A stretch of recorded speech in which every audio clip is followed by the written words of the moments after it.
The wise, the wise and kind grandfather bunny who lives at the Palace of Easter Eggs calls the bunnies together from the whole world to select the very best one to take the place. Often a mother bunny says to her child, now if you learn to be wise and kind and swift, someday you may grow up to be one of the Easter bunnies. And all of the babies try their very best so that they can grow up and go to work for the grandfather bunny at the Palace of Easter Eggs. One day a little country bunny with a brown skin and a little cotton ball of a tail said, someday I shall grow up to be an Easter bunny. You wait and see. Then all of the big white bunnies who lived in the fine houses and the jackrabbits with long legs who can run so fast laughed at little Cottontail and told her to go back to the country and eat a carrot. But she said, wait and see. Little girl Cottontail grew up to be young Lady Cottontail, and by and by she had a husband. And then one day, much to her surprise, there were 21 Cottontail babies to take care of. Then the big white rabbits and the jacks with the long legs laughed, and they said, what did we tell you? Only a country bunny would go and have all those babies.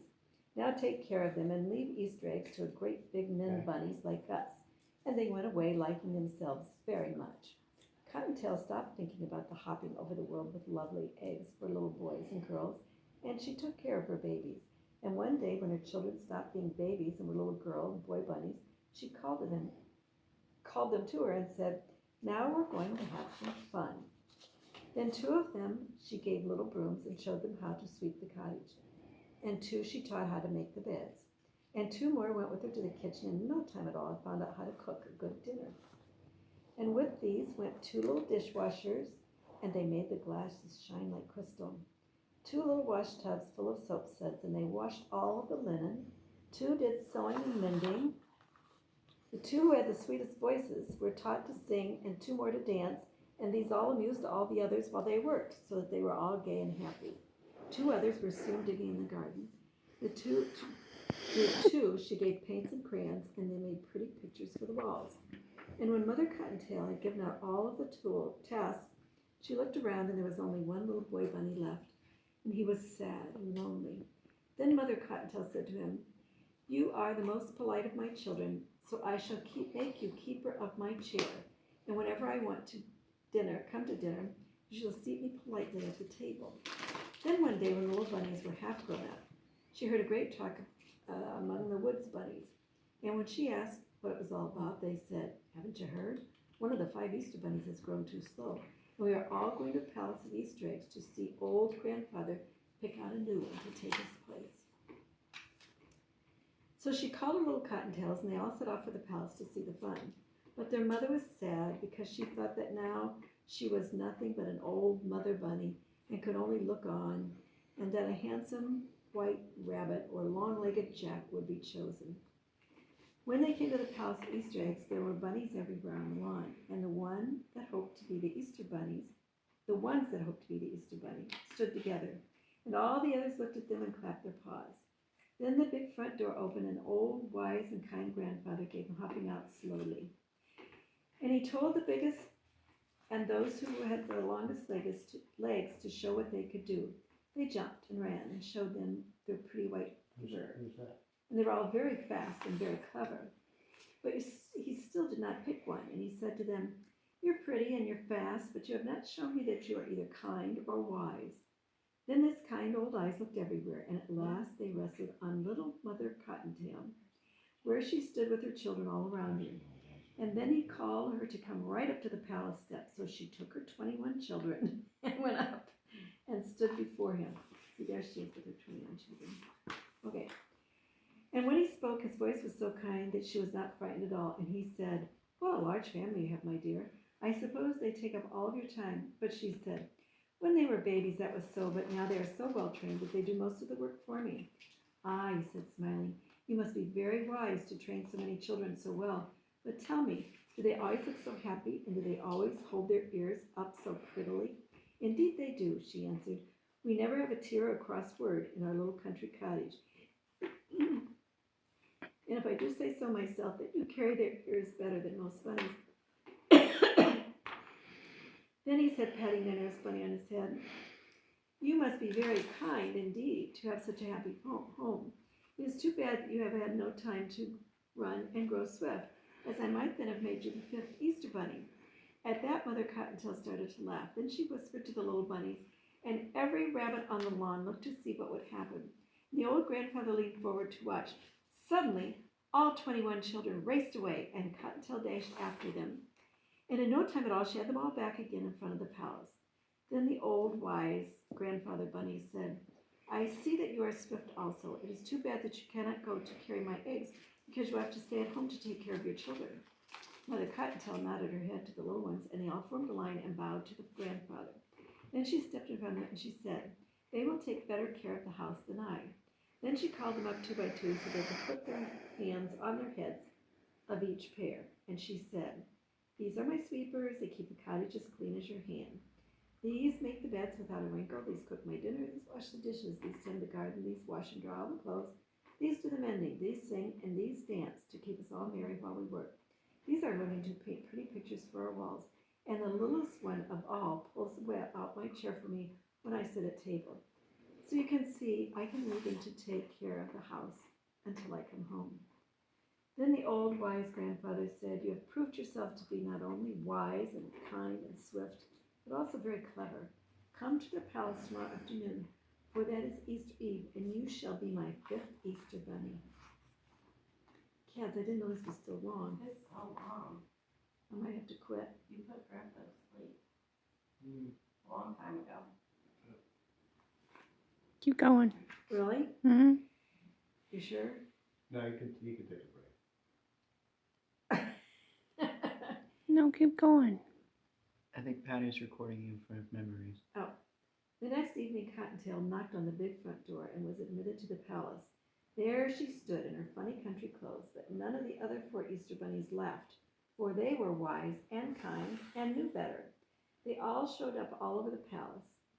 From room to room, oh, this is a great picture, you guys.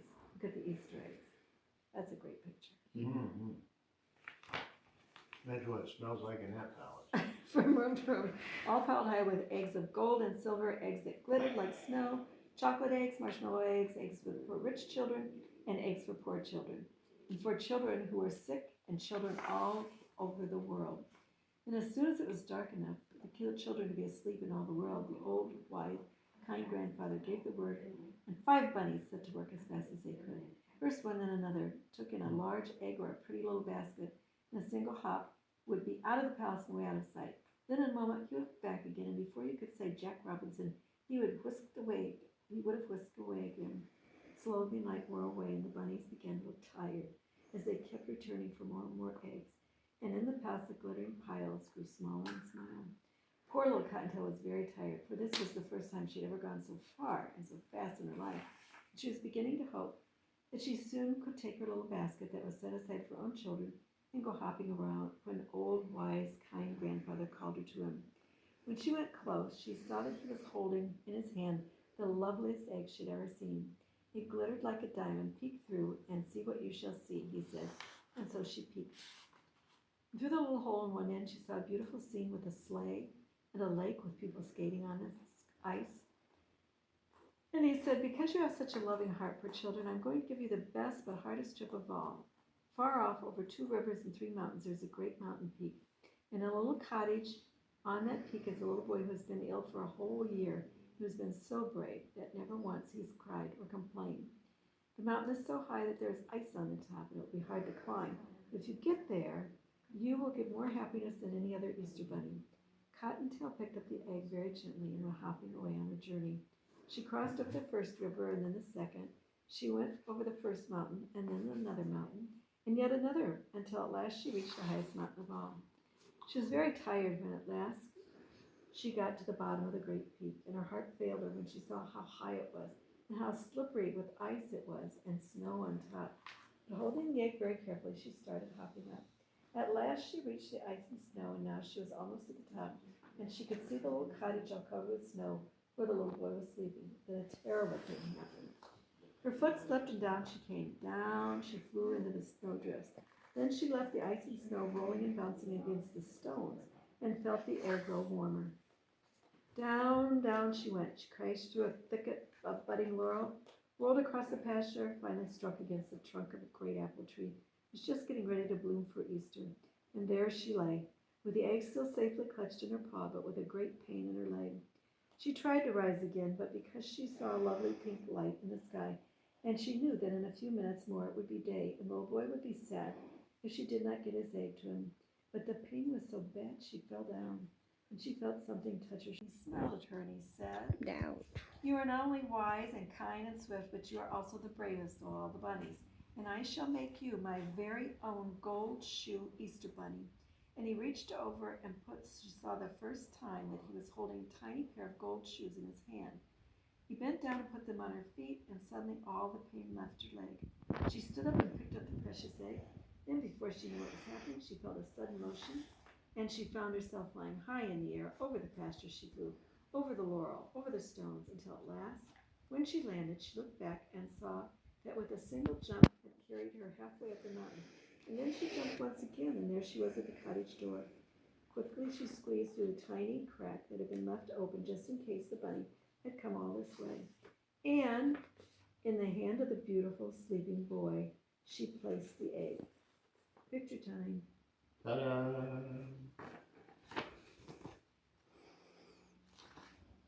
Then, as the Easter morning rose over the edge of the world, she quickly jumped back to the palace, where she found her little basket for her own little bunnies. And hopping back to give them a happy Easter, Mother Cottontail found that the garden was tended, and sure enough, just as she had said, everything was in order. The floor swept, 2 lovely pictures painted and hanging on the wall. The dishes were washed and shown in a cupboard. The clothes were washed and mended and nicely hung away. Her 29 children were all sound asleep in their little beds, and the little Mother Cottontail, the little house Mother Cottontail can always be told from the houses of all the other bunnies, because in a special place on the wall, on a very special hook, hangs a pair of tiny gold shoes.